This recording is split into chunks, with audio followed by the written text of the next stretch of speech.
चलो फिर, कल 10 क्लास हो गई थी परसेंटेज की, आज 11 नंबर, सॉरी रेशियो की 11 नंबर देखते हैं। 115 क्वेश्चन हो गए थे, ये रहा 116 नंबर। करो, पढ़ो ध्यान से क्वेश्चन को एकदम बढ़िया से, और फिर बताओ। कल 115 हो गए थे ना? हाँ, 116 नंबर।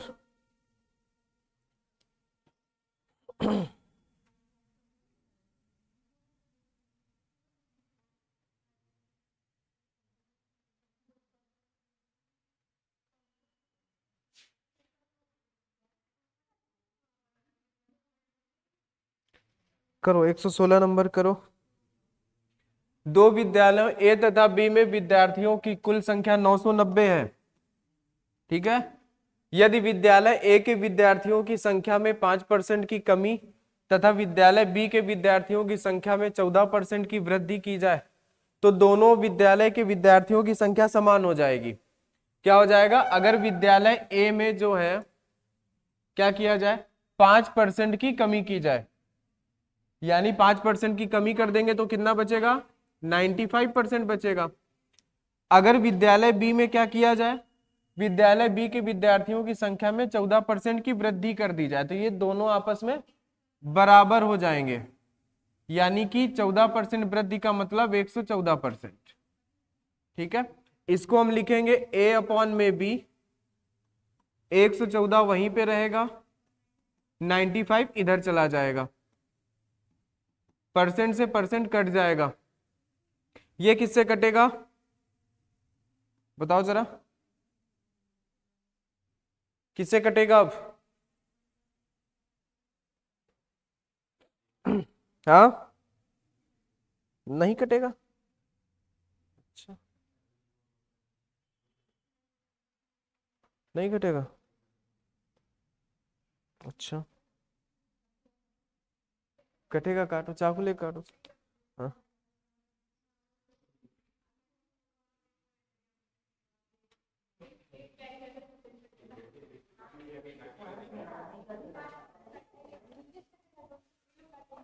कहा है नहीं, 95 और 114 को ही तो काटना है। हाँ, 19 × 5 = 95 नहीं होता है, 19 × 114 नहीं होता है। इसको काटने का बोला है ना हमने, 19 × 95 और 19 × 114। जब नंबर ना कट रहा हो तो विषम नंबर से देख लिया करो। तो बताओ, 6 और 5, यानी ए की वैल्यू आ गई 6 और बी की वैल्यू 5। तो विद्यालय ए के विद्यार्थियों की संख्या और बी के विद्यार्थियों की संख्या का अनुपात क्या है? 6 और 5। Option number D. बस इतना सा था ये। हाँ, पीडीएफ मिल जाएगा, वीडियो यूट्यूब में मिल जाता है ना इसका।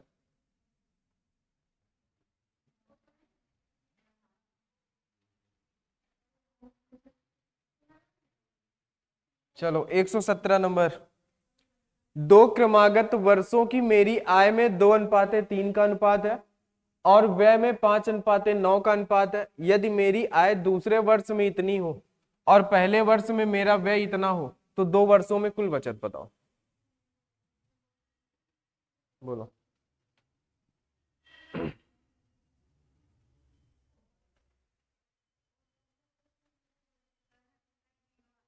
हाँ, 0 आएगा।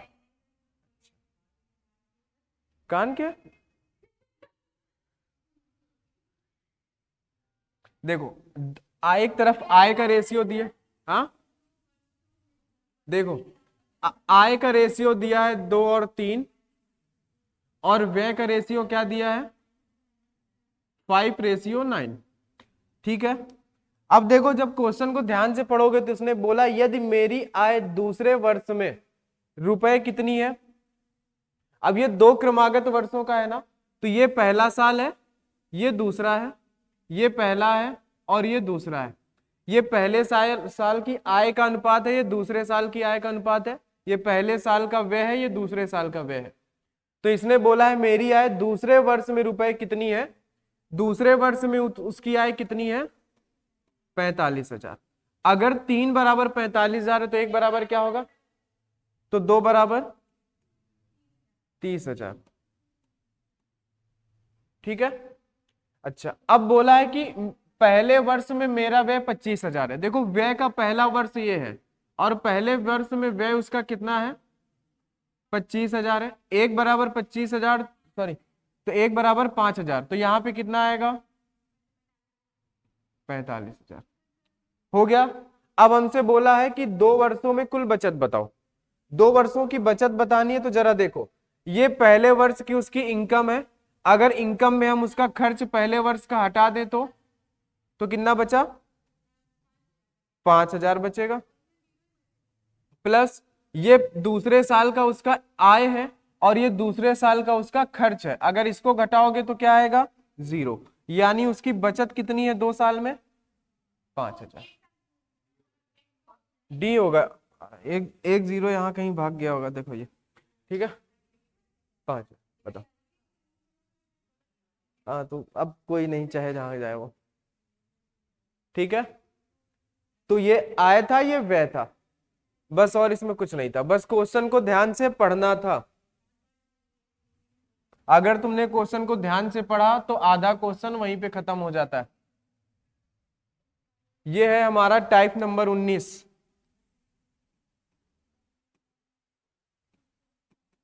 टाइप नंबर 19 पे हम लोग पहुंच चुके हैं। पढ़ो इसको जरा ध्यान से।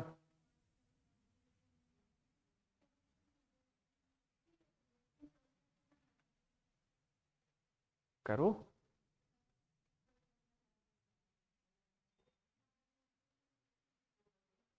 एक कार्यालय में कर्मचारियों की कुल संख्या के 5/8 पुरुष हैं और बाकी महिलाएं हैं।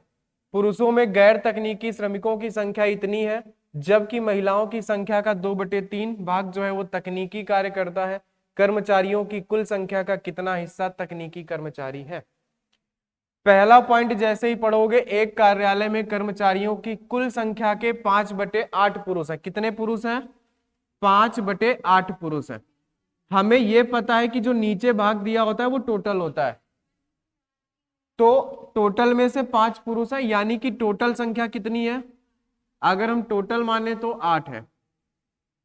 ये टोटल संख्या है, जिसमें से कुछ पुरुष हैं यानी कि मैन है और कुछ वुमेन है। तो 8 में से 5 पुरुष हैं। 8 में से 5 अगर पुरुष हैं तो महिलाएं कितनी बची, 3। बस इस बात का सिर्फ इतना सा मतलब था और कुछ नहीं। ये बात हमेशा ध्यान रखो, फ्रैक्शन में जो नीचे होता है वो टोटल वैल्यू होती है। जैसे कि हम कोई केक बनाते हैं, इसके 4 भाग करते हैं। हमने बोला कि एक को हमने 2/4 या 1/4 भाग दे दिया, तो उसका मतलब तो यही होता है ना कि 4 में से 1 भाग हमने दिया। वही चीज ये है कि 8 में से 5 पुरुष हैं तो 3 महिलाएं हैं। ठीक है, अब देखो, अब बोला क्या है कि इनमें 2 लोग हैं, कुछ लोग तकनीकी हैं और कुछ गैर तकनीकी हैं। तो पुरुष में 2 टाइप के लोग हैं, कुछ लोग जो है वो टेक्निकल है यानी तकनीकी है, कुछ लोग नॉन टेक्निकल है यानी गैर तकनीकी है। सेम यही चीज महिलाओं में भी है, कुछ महिलाएं हैं जो टेक्निकल हैं और कुछ ऐसी हैं जो गैर तकनीकी यानी कि नॉन टेक्निकल है। अब पढ़ो जरा आगे। पुरुषों में गैर तकनीकी श्रमिकों की संख्या 2/5 है। पुरुषों में जो है वो गैर तकनीकी श्रमिकों की संख्या कितनी है, 2/5 है। यानी कि अगर हम 5 का 2/5 निकालें, क्योंकि पुरुषों की संख्या का है, 5 का 2/5 कितना है, 2। और ये कौन है, गैर तकनीकी यानी कि नॉन टेक्निकल, ये 2 लोग हैं। ठीक है, और तकनीकी कितने बचे, 3 बचे। यहां पे देखेंगे तो महिलाओं की संख्या का 2/3 तकनीकी कार्य करता है। महिलाओं की संख्या कितनी है, 3, और इसका 2/3 कौन है, तकनीकी है, यानी कि 2। अगर 2 तकनीकी है, 3 में से 2 तकनीकी हुए तो 1 नॉन। ठीक है, इतनी बात समझ में आ गई। देखो जो क्वेश्चन कह रहा है बस उसको करते जाना है। अब हमको यह बताना है कर्मचारियों की कुल संख्या का कितना हिस्सा तकनीकी कर्मचारी है। कर्मचारियों की कुल संख्या कितनी है, 8 है। कुल संख्या हो गई 8। 8 में से कितने लोग ऐसे हैं जो तकनीकी कर्मचारी हैं, तो अगर यहां देखेंगे तो ये 3 है और ये 2 है। 8 में से जो 5 है वो तकनीकी है, यही हमारा आंसर है 5/8। बस और कुछ नहीं था, बस क्वेश्चन को पढ़ना था, बस उसको कर देना था। ठीक है, अगला सेम इसी टाइप का क्वेश्चन है, क्वेश्चन नंबर 19, ये है आपके सामने। क्या करो, बताओ आंसर दो जल्दी जल्दी, मजा आ रहा है कि नहीं? अब कितने लोग इसको, इन क्वेश्चन को पहली बार देख रहे हैं, है ना? हाँ, तुम कितने साल से पढ़ रहे हो? 7 साल से, है ना? पढ़ नहीं रहे थे? अच्छा, घूम रहे थे, हाँ? राहुल पढ़ रहा है, पढ़ाई छोड़ दिए फिर से। तुम पीछे, तुम क्या कर रहे हो? ब्लूटूथ लगा के बैठे हो तुम?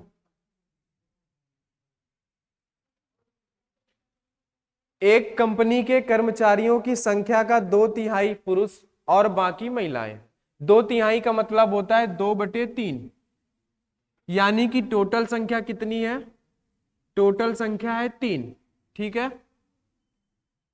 और पुरुष और महिलाएं हैं फिर से, तो मैन और वुमेन।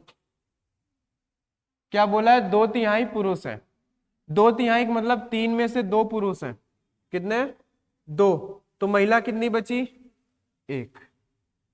5 होंगे। अच्छा, अब देखो जरा, अब इसमें क्या बोला है? यदि पुरुष कर्मचारियों का 3/8 और महिला कर्मचारी का 2/5 अस्थायी कर्मचारी हैं और स्थायी। देखो यहाँ पे टेम्परेरी है और कुछ लोग परमानेंट है, स्थायी और अस्थायी है। तो कुछ लोग टेम्परेरी होंगे, कुछ लोग परमानेंट होंगे। सेम चीज यहाँ पे है, कुछ लोग टेम्परेरी होंगे, कुछ लोग परमानेंट होंगे। बस हमें अब देखना है कि पुरुष कर्मचारियों का 3/8 और महिला कर्मचारियों का 2/5 अस्थायी कर्मचारी हैं। 3/8 जो है वो पुरुष कर्मचारियों का है और वो अस्थायी है, यानी कि टेम्परेरी है। कितना? 3/8। हम इसका 3/8 निकालेंगे तो आ जाएगा, लेकिन हम इसको ऐसे ही लिख देते हैं। पीछे वाले क्वेश्चन में भी तुम ऐसे भी कर सकते हो, लेकिन वहां पे क्या था, जो नीचे बेस हमारा था उसी के बराबर वहां पे क्या थी? संख्या थी, इसलिए हमने काट दिया। ठीक है, यहां पे अगर देखेंगे तो महिला कर्मचारी का 2/5 अस्थायी है, यानी कि अस्थायी का मतलब टेम्परेरी कितना है? 2/5। ठीक है, आगे बोला है और अस्थायी कर्मचारियों की और स्थायी कर्मचारियों की संख्या कितनी है? 740 है। तो जरा बताओ, स्थायी कर्मचारियों की संख्या तुम्हें दिया है 740, तो अब क्या करोगे?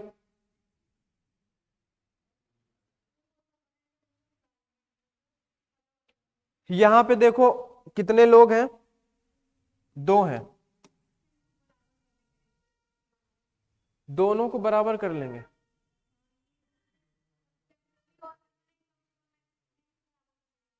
अच्छा, बताओ भाई, आगे करो। आ ही नहीं रहा है, सही आ ही नहीं रही है।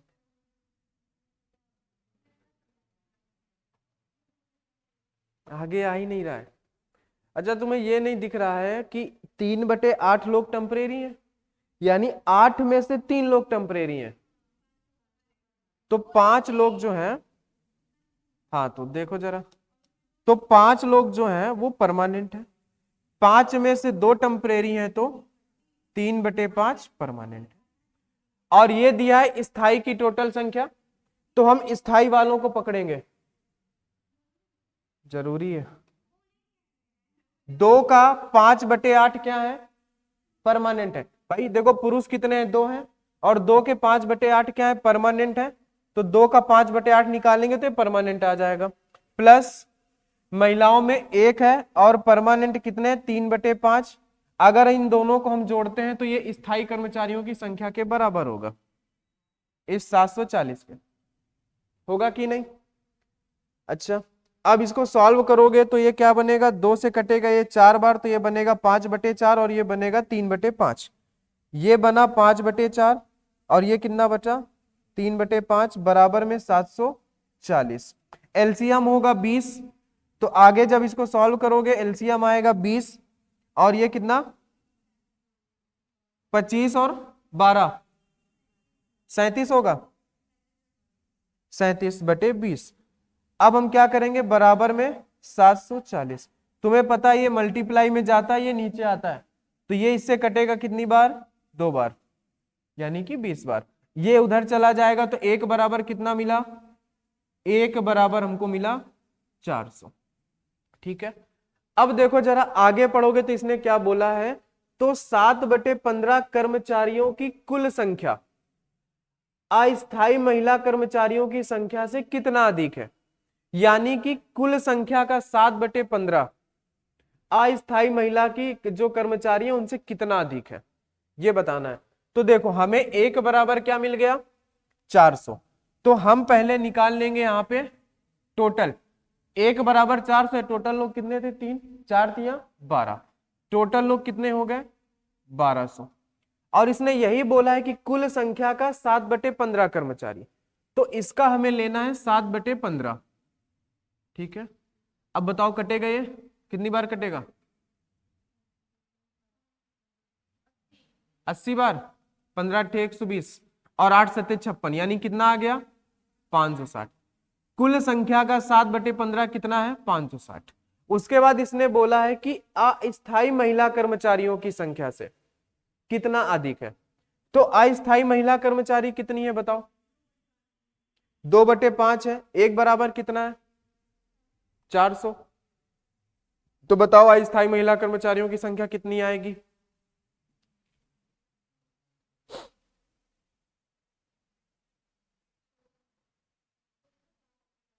हाँ 160 आएगा। अच्छा, ऑप्शन में है ही नहीं, वो नहीं पूछा ना। अब देखो अस्थायी बोला यानी टेम्परेरी। ठीक है, अब हम लोगों के पास जगह नहीं बची है, कहाँ करें इसको, यहाँ पे। तो 2/5 जो है ये टेम्परेरी है और एक बराबर है 400, तो 5 चौके 20 और ये कितना आ गया, अच्छा 8 बार कटेगा ना, 8 × 45, तो 160। इसने ये पूछा था कि टोटल संख्या का 7/15 और टेम्परेरी जो महिलाएं हैं, जो अस्थायी महिलाएं हैं, उनमें कितने का अंतर है। तो बस 560 में से 160 घटा दो तो कितना आएगा 340। तो आंसर क्या हो जाएगा 340, ये पूछा था। 160 घटाएंगे तो 0 में से 0, 400 आएगा, अच्छा 400 आएगा जी। लो ये भी, अब इतना तो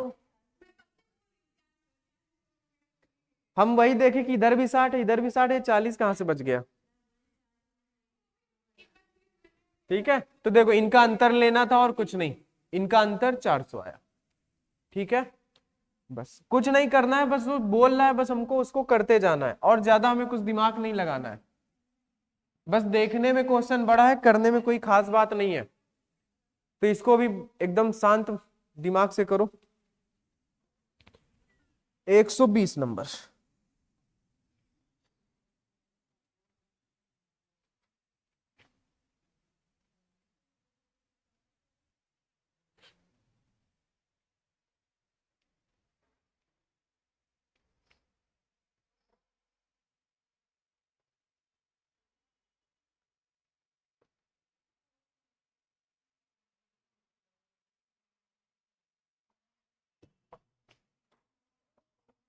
रेशियो खत्म होने के बाद ये सीट मिल जाएगी तुम लोगों को, जो चैप्टर की सीट है, लगभग 150 क्वेश्चन है।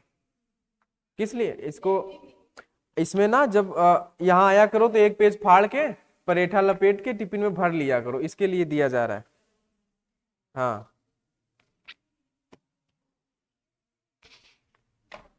टेस्ट का नहीं है ये, लेकिन टेस्ट होगा। मैथ का भी टेस्ट लेंगे हम, क्यों परेशान हो, इसी इसी टाइम पे। ये चैप्टर तो खत्म होने दो रेशियो, और क्या। 2 चैप्टर पढ़ा के तब तक पीछे वाला साफ हो जाएगा। अच्छा, कोई नहीं आओगी, जिस दिन अर्चिता आएगी उसी दिन टेस्ट होगा। देखो टेस्ट देना चाहिए, उससे क्या है, नंबर आए ना आए कोई दिक्कत नहीं है, पता चलता है। और रीजनिंग में अल्फाबेट सीरीज खत्म होने के बाद टेस्ट होगा, तुरंत बताया नहीं जाएगा, पहले से ही बता दे। हाँ, अल्फाबेट सीरीज जो पढ़ाया जा रहा है रीजनिंग में, ठीक है। देखो जरा, एक स्कूल में छात्रों की संख्या में 4/9 लड़कियां हैं। छात्रों की संख्या में 4/9 लड़कियां, यानी टोटल लोग कितने हैं, 9 है। ठीक है, इन 9 में से कुछ बॉय हैं और कुछ गर्ल हैं। तो 9 में से अगर 4 लड़कियां हैं तो 5 लड़के बचे। अच्छा, अब इनमें कुछ बोला होगा कि लड़कों की संख्या का 3/5 12 वर्ष से कम है, और लड़कियों की संख्या का 5/12 12 वर्ष या 12 वर्ष से अधिक है। यानी दो चीजें हैं, 12 वर्ष से कम या फिर 12 वर्ष के बराबर। तो एक तरफ हम लिख देंगे 12 वर्ष या 12 वर्ष से अधिक, और एक तरफ हम लिख देंगे 12 वर्ष से कम। सेम चीज यहां पे भी है, एक तरफ 12 वर्ष से कम है और एक तरफ 12 वर्ष से ज्यादा। अब पढ़ते हैं, लड़कों की संख्या का 3/5 जो है वो 12 वर्ष से कम है। कितने कम है, 3/5 है ना। तो हम यहां पे लिखते हैं 3/5, ठीक है। अब उसके बाद क्या है, लड़कियों की संख्या का 5/12 12 वर्ष या फिर 12 वर्ष से अधिक है ना। तो ये क्या है, 5/12, ये यहां पे आएगा, कम नहीं है, बराबर है या फिर ज्यादा है, 5/12, ठीक है। अब देखो जरा, 5 में से 3 लोग कम है तो 2 लोग 12 वर्ष से अधिक होंगे। 12 में से 5 लोग कम है तो 7/12 इधर। अच्छा, आगे कुछ बोला है, 12 वर्ष से कम आयु के छात्रों की संख्या इतनी है। ये कौन है, ये 12 वर्ष से कम आयु के छात्र हैं। तो 12 वर्ष से जो कम है वो कौन है, इधर देखो, पुरुषों की संख्या का, सॉरी, लड़कों की संख्या का 3/5 जो है वो 12 वर्ष से कम है।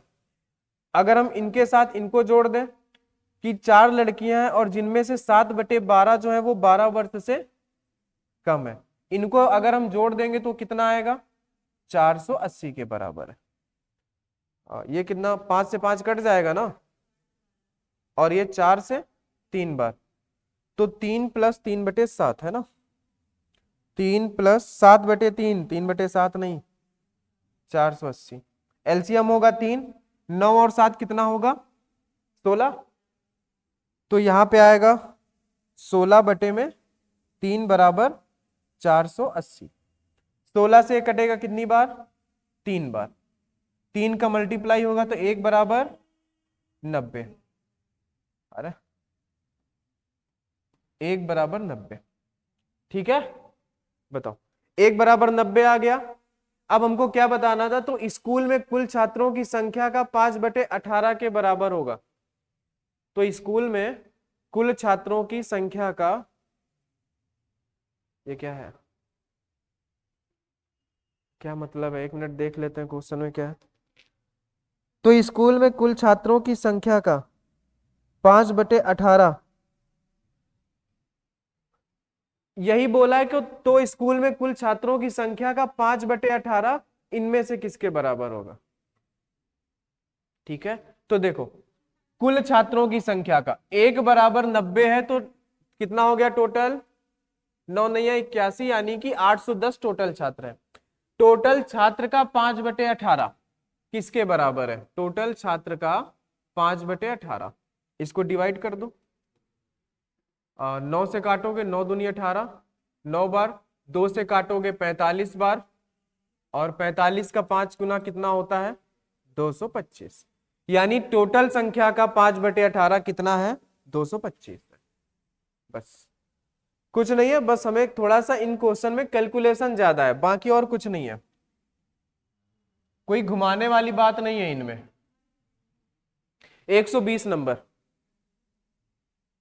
अभी 120 ही तो था शायद, तो 120 फिर कहीं वहां गया, 21 चला गया क्या कहीं, है, ठीक है ठीक है। 121 नंबर करना था। हाँ, क्या हुआ नेहा?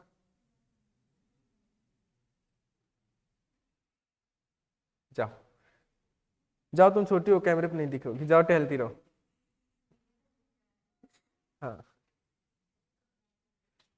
एक कंपनी में महिला कर्मचारी के लिए पुरुष कर्मचारियों की संख्या का अनुपात।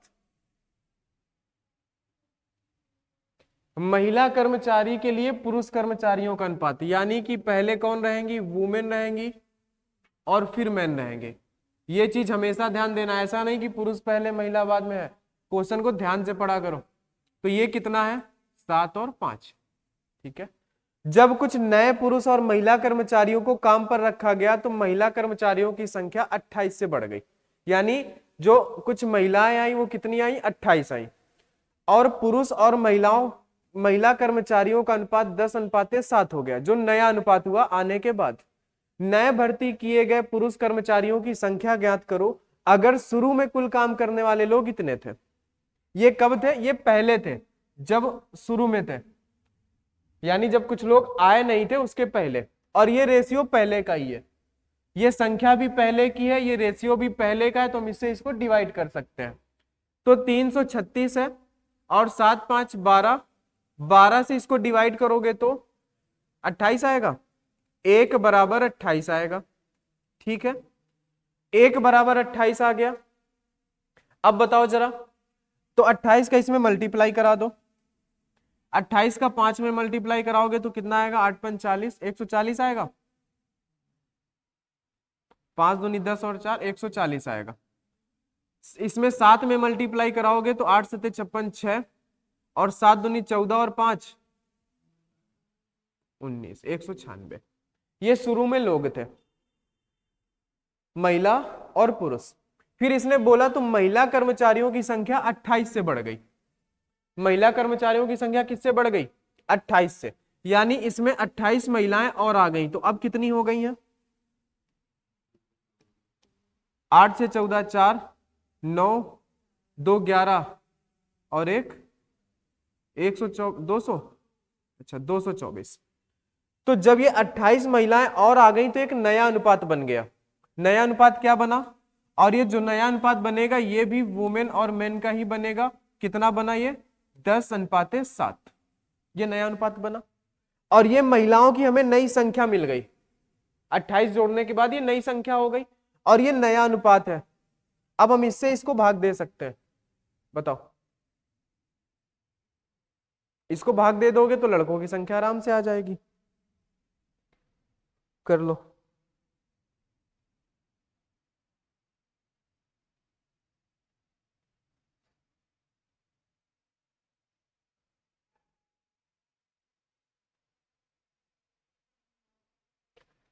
अच्छा देखो, यहाँ पे रेशियो चेंज है।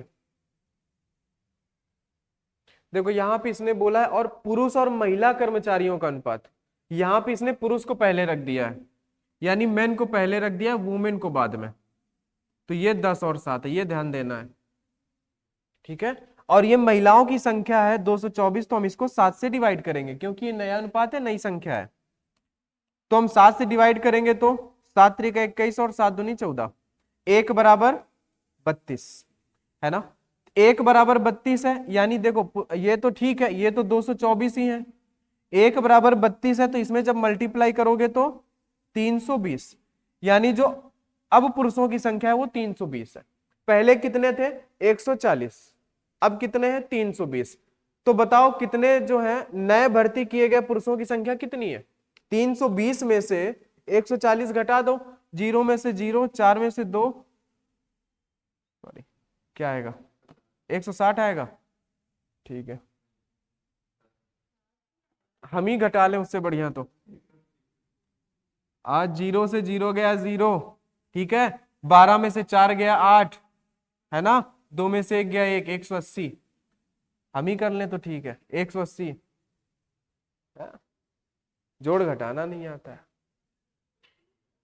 भूल जा रहे हो भाई। तो 122 नंबर। अब ये है टाइप नंबर 20। टाइप नंबर 19 जो था वो खत्म हो गया। टाइप नंबर 20 पे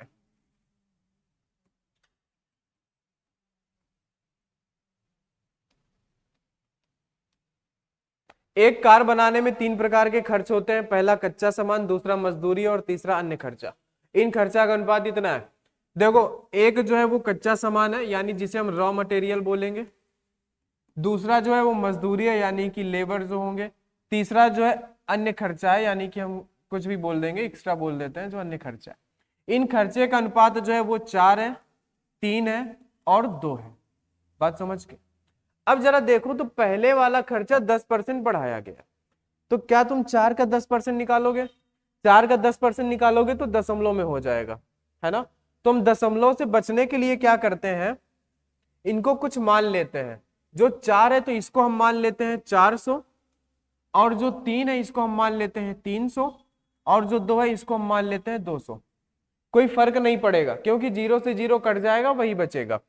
अगर हम इन सबको जोड़ दें तो कितना हो रहा है? 900। यानी अभी खर्चा कितना लग रहा है? 900। हुआ क्या है कि इसमें 10% की वृद्धि हुई है।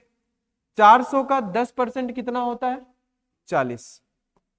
400 का 10% 40, तो 440 हो गया। दूसरे वाले में 8% बढ़ाया गया, तो 300 का 8% कितना होगा? ऐसे ही तो निकालोगे। 300 इंटू 8% नीचे आएगा, 2 0 कट जाएगा, 8 त्रिका 24। 300 का 8% कितना होगा? 24। और ये क्या हुआ है? बढ़ाया गया है, तो 324। इसमें क्या किया गया है? 5% कम किया गया। इसका 5% कितना होगा? 10। 10 कम किया गया है, तो 190। इन सबको जोड़ दो तो कितना आएगा? 0। 5%, 5 दूनी 10 नहीं होगा? 200 का 5%, हाँ, यहां पे 9 और 2। अच्छा, यहां पे 4 आएगा, ठीक है। ये 4 हो गया, और 5, और ये कितना? 4 3 7 8 1 9, 954। तो देखो जरा, पहले हमारा खर्चा 900 था, अब कितना हो गया है? 954। हमें बताना था कार की कुल कीमत पर क्या फर्क पड़ा है। तो देखो जरा, 900 से 54 हो गया, 954 हो गया, यानी कितना बढ़ा है? 54 रुपए बढ़े। किस पर बढ़े हैं? 900 पर बढ़े हैं। इसको तो जिस पर बढ़ते हैं उसको हम नीचे रखेंगे, और हमें परसेंट लगाना है, तो 0 से 0 कैंसिल, 9 से ये 6 बार, यानी 6% बढ़ा है। बस इतना सा था ये, ठीक है। बताओ, किसी को कोई दिक्कत, कोई परेशानी, कोई तकलीफ, कोई प्रॉब्लम? क्या तकलीफ है तुमको? समोसा? अरे यार, तुम लोग काहे ताना मारते हो? आय आय आय, ये क्या हो रहा है? ये कैसे? ये क्या हो रहा है? ये 2 कैसे हो गए? इससे भी नहीं देखा जा रहा क्या? ये तो गलत बात है। चलो ठीक है, क्वेश्चन तो पूरा दिख ही रहा है। ऋतिक, वैभव और अनमोल की आय का अनुपात। उनकी आय का अनुपात कितना है? देखो, ऋतिक, वैभव और अनमोल की आय का अनुपात जो है वो है 4, 5 और 6। देखो, क्वेश्चन को लिखना सीखो पहले। क्वेश्चन को लिखते कैसे हैं, उसके बाद उनके व्यय का अनुपात दिया है। व्यय का अनुपात क्या दिया है? 5, 6 और 7। ये इनकम है, और ये एक्सपेंडिचर है। कितना? व्यय जो है 5, 6 और 7। 5, 6 और क्वेश्चन गायब। ये अच्छा है, पूरा ही गायब हो गया यार। ये तो क्या हो रहा है? ऐसे होगा क्या? कौन सा था? लो, वो चला ही गया। तो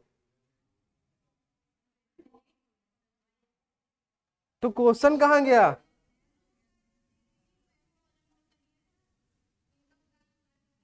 है ही नहीं वो। ये था। अरे, क्या ही हो रहा है जी? 5, 6 और 7 था, है ना? अच्छा है ये तो।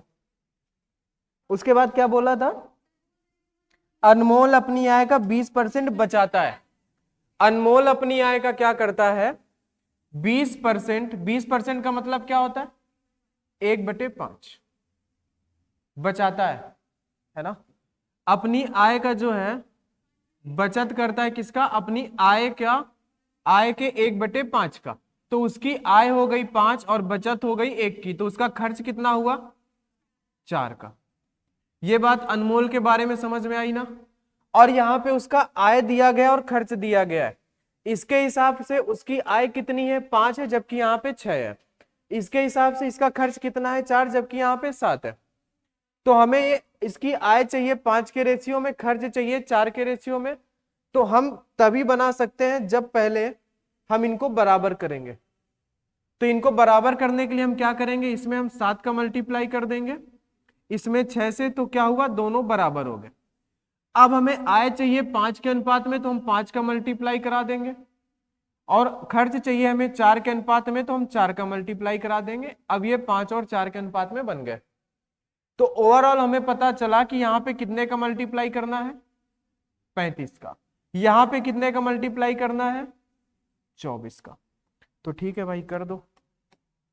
35 का यहाँ पे करोगे तो 5 के 20, 0 4 3 12, 140। और 24 का यहां पे करोगे तो 5 के 20, 120 हो जाएगा। कितना बचा, 20 बचा। तो जब हम आय में से खर्च घटाएंगे तो ये सेविंग्स ही बच रही है, इनकम में से एक्सपेंडिचर। अब इसमें हम देखेंगे तो कितना आएगा, 55 25 का 5, 5 3 15 और 2 17, 6 चौके 24, 4 6 दूनी 12, ये कितना आया, 1, 7 में से 4 गया 3, 31। ठीक है, यहां मल्टीप्लाई करेंगे, 6 पंचे 30, 0 6 3 का 18 और 3 21, 7 चौके 28 का 8, 7 दूनी 14 और 2 16, 10 में से 8 गए 2, इधर 10 में से 6 गए। तो ऑप्शन में क्या ये था, ऑप्शन लिख दे हम, ऑप्शन ऐसा था 15, 23 नंबर था ना ये, हाँ हाँ, 123, 29, 44 और ये 56, ये था 18, 49, 54 और ये था नन ऑफ दिस। किसके घर से फोन आ रहा है, अच्छा, नन ऑफ दिस। ठीक है, इसमें पूछा क्या था, पूछा था कि तो उनकी बचत का अनुपात बताओ, सेविंग्स का अनुपात पूछा था। और सेविंग्स का अनुपात क्या आया है, 20, 31 और 42, जो कि यहां ऑप्शन में नहीं है। तो ऑप्शन क्या सही होगा, नन ऑफ दिस, इनमें से कोई नहीं। ठीक है, इनमें से कोई नहीं सही होगा। तो 123 हो गया, 124 पे चलते हैं, देखते हैं ये ना भाग जाए। इसको तो नहीं भागना चाहिए भाई, पकड़े हैं इसको हम, नहीं जाने देंगे। कौन बोला चला गया, मार देंगे तुमको अगर तुम, देखो 124 बोलो, पढ़ो। हाँ, एबीसी के आय का अनुपात 5 7 और 4 है। ए बी और सी, इनके आय का अनुपात जो है वो 5 है, 7 है और 4 है। और व्यय का अनुपात जो है, ये इनकम हो गई, ये एक्सपेंडिचर हो गया, ये कितना है, 6 5 और 3 है। ठीक है, ए अपनी आय का 20% बचाता है। 20% का मतलब 1/5 बचत करता है। अगर उसकी आय जो है, देखो ऐसे हम लिखते हैं, बचत जो है वो आय का 1/5 है। तो आय 5 हो गई, बचत हो गई ये, तो एक्सपेंडिचर कितना हो गया, 4। किसके बारे में बोला है, ए के बारे में। ठीक है, तो पहले तो हम इनको बराबर करेंगे, तो हम ऊपर मल्टीप्लाई करेंगे यहां पे 6 का, यहां पे मल्टीप्लाई करेंगे 5 का। अब इसकी आय हमें किस रेशियो में चाहिए, 5 में, तो हम इसमें 5 का मल्टीप्लाई करेंगे। और खर्च है ना इसका ये, हाँ खर्च इसका चाहिए 4 में, तो हम यहाँ पे 4 का मल्टीप्लाई करेंगे। ओवरऑल हम यहाँ पे 30 का मल्टीप्लाई करेंगे, यहाँ पे हम 20 का मल्टीप्लाई करेंगे। ठीक है, ये बात समझ में आ गई होगी, तो इसको साफ कर देते हैं। अब देखो जरा, 5 3 15 यानी कि 150, 7 त्रिका 21 यानी कि 210, 4 तिया 12, 120, यहां पे भी 120 और ये 100 और 60, इनको घटा दो तो ये कितना आया 30, ये 110 और ये 60, 0 से 0 और 0 कट जाएगा, 3, 11 और 6, ये क्या आ गई इनकी बचत यानी कि सेविंग्स। हमने इनकम में से उसका खर्च घटाया तो सेविंग्स बची। अब हमसे क्या बोला है, ए बी और सी की कुल बचत इतनी है और ये उनकी बचत का रेशियो है, तो हम इस 8000 को किससे डिवाइड करेंगे, 11 और 6 कितना 17 और 3 20 से। जब हम 20 से डिवाइड करेंगे तो 1 बराबर 400, ठीक है। तो उनकी व्यक्तिगत बचत बतानी है, हर एक की अलग अलग।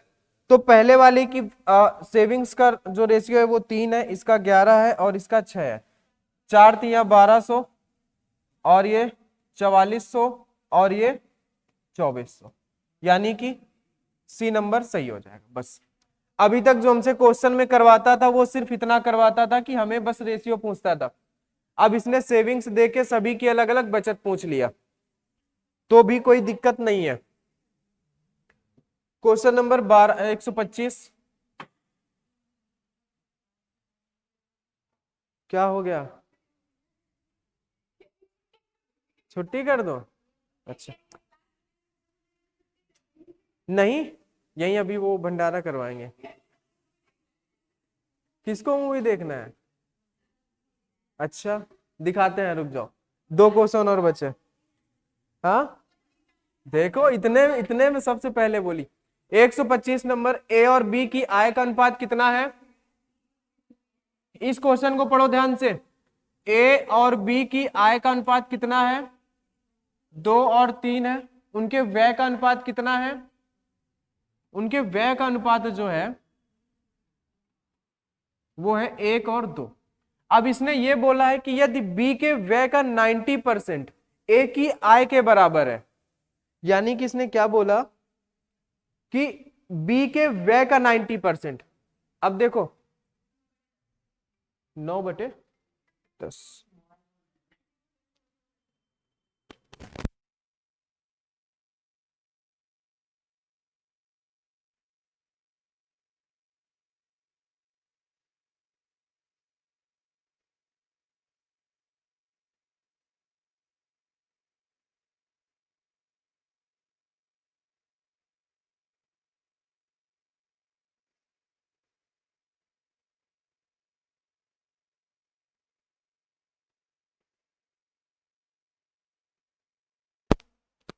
बताओ जरा,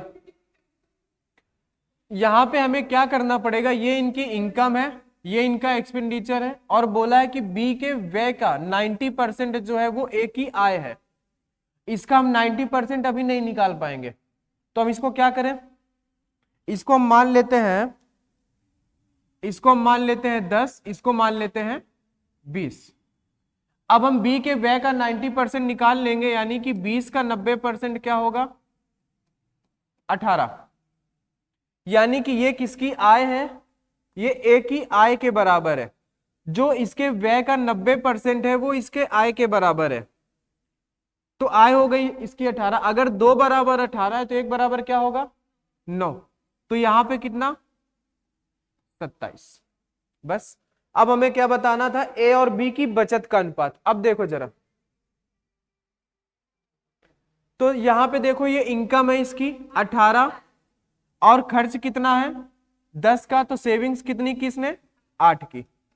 इसकी इनकम है 27 की, इसने खर्च किया 20, तो बचा कितना 8:7। ये इनकी सेविंग्स का अनुपात था। हाँ होने के बाद बता रहे, हाँ ये क्वेश्चन नहीं है यार, क्वेश्चन ही नहीं है ये, पता नहीं क्या ही हो रहा है। चलो अच्छा ठीक है, आज की क्लास में इतना ही रखते हैं 125, ठीक है, आगे की क्लास में कल देखते हैं।